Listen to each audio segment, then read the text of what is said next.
Hi everyone, it's me, Tim. Today I want to talk about recognizing good coworkers. And by good, I mean good for working with for you.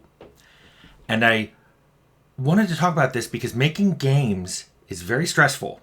I'm sure that's come out in my videos. And you see all kinds of behaviors from people when they're stressed. And I wanted to talk about that because if you're lucky, you can find some people that you really love working with and that together you make really good games with, and you can stick with those people for decades. I have. Now, when people get stressed, there's some people that fall into one of two camps. Either they just start saying yes to everything. They're yes men. That's a great idea. That's a great idea. Tim, that's a great idea. Let's do it. And they're doing this because they just want to avoid argument. They just tell me what to do. I'll do it. And while it seems nice, you're not having any discussions on things. Things aren't getting improved. Conversely, there's a lot of people that just fall into the no camp. They're just like, no. I've worked with not one, but two programmers who got a nickname because of how frequently they would say no. And this was often done, they did it because they didn't see an immediate solution to what you were asking for, and they didn't want to spend any more time looking for solutions. And they were stressed. They were already had a lot on their plate, and you were effectively walking to their office going, I had this idea, and it throws a lot more stuff on your plate. So the stress is stuff that exists, but I want to talk about people agreeing with you or disagreeing with you and how that should factor into whether you want to work with them. Many people disagree with you, but not for reasons you think. I've disagreed with people, some coworkers. I've even argued with them. But in the end, we respect each other, and we've worked with each other for decades. And I want you to be able to have that experience. And that's what it really boils down to. You can work with people as long as you respect them and they respect you, even if you don't always agree. And that's really important. A lot of people think the agreement is the important part, but it's not. It's the respect part. Because as soon as people lose any respect for you or you lose respect for them, it's really hard for you guys to work together, and the game development becomes really, really hard, and the game will suffer. So how can you tell? How can you see that respect from others? It's not anything. I think you should go by what they say, because there are people who are super quiet and they don't say things, and there's other people who blow smoke and will tell you all kinds of things. So I try to make this constructive and also by action. So this is like an action-based list for you to look at someone and go, do I think that person respects me? And the first one is, are they truthful to you? So when they're disagreeing, is it because they actually think that their idea is better and they want to discuss it with you? You want people like that because some people will lie to you. I've talked about that. People will just lie to your face in this industry. And even worse, they'll lie by omission. They know something, but they don't tell you because there's some end result they want. And if you knew something, they would not tell you. So pay attention to how people talk to you. And there's a sidebar on this. Sometimes people just will bypass you. They don't want to lie to you, either by commission or omission. So they go around you and get other people to do something they want. And I've talked about this.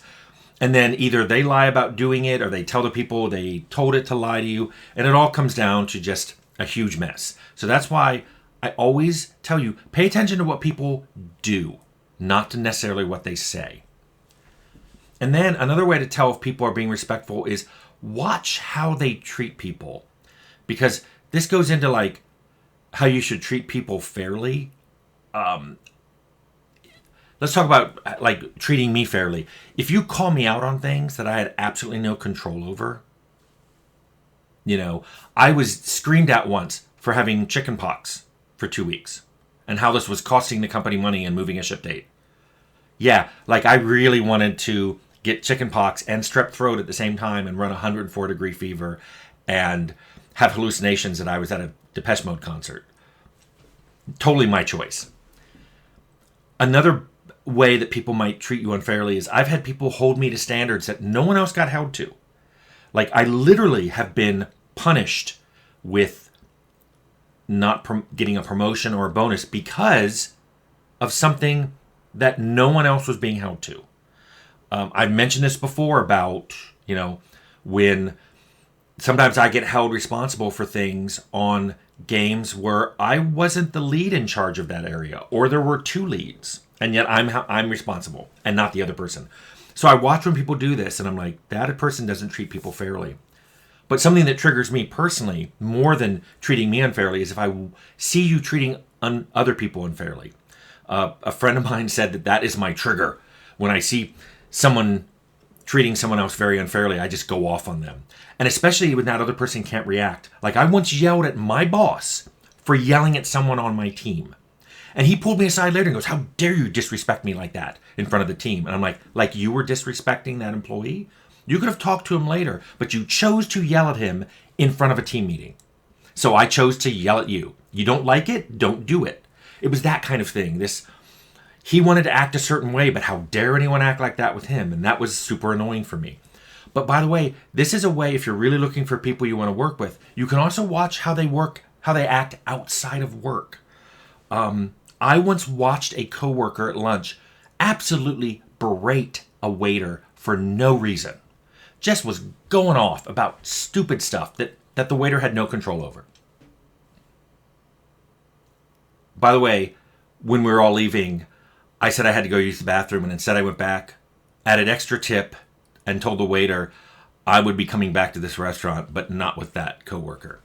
And that coworker went on my do not work with list. Don't know if he knows, cares. It was decades ago, but I never worked with that person again because I had a teacher once that said, watch how people treat children and animals. And I added to that service people in retail and who are providing you services. If people treat those people badly, who knows how they're going to act if you have to work with them, and God forbid they ever become your boss. So that's a big sign to look for. Another, and probably a big one, a sign of disrespect you can look for, is when someone is talking to someone who's an absolute expert in some area, and they start their sentence with, "Can't you just..." And I've seen this in everything. "Can't you just change the AI to do this? Can't you just interpolate the missing frames in that animation? Can't you just swap the..." And they're talking to someone who's an absolute expert at this, and they have never done it.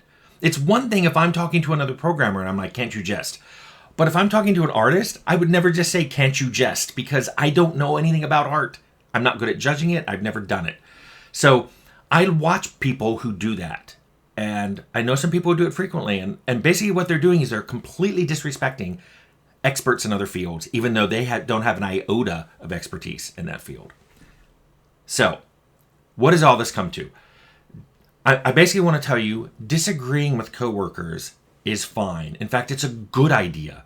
When you disagree with someone, it may be because they're coming up with a different idea for a feature. They're coming up with a different solution to a design or a programming issue, or they're coming up with a different process. It may be a producer and they're like, if we reordered these tasks or we did something early, their process may be better than yours. I have a whole video on ideas of mine that got rejected because someone else came up with a better idea.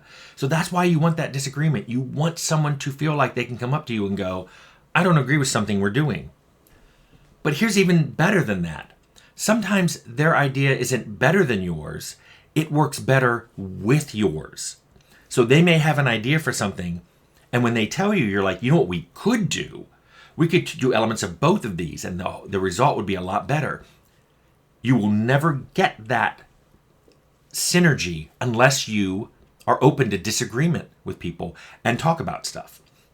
And what worries me is if you stop working with someone because you disagree with them, or you aren't friends with someone, or even you stop watching a YouTuber because you disagree with them.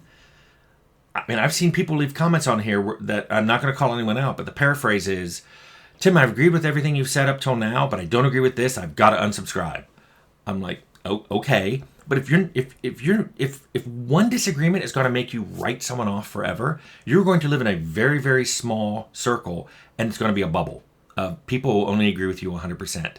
And let me just tell you, you're not going to get better games out of that little bubble. So what I'm telling you here, as constructively as possible, is relish finding people who disagree with you. Just make sure that the people who disagree with you still respect you in all the ways I've talked about. If you can find those people, hang on to them. Your games will be better for it. And I've found a few people like that I've literally worked with for over 30 years. So I hope you find those people too.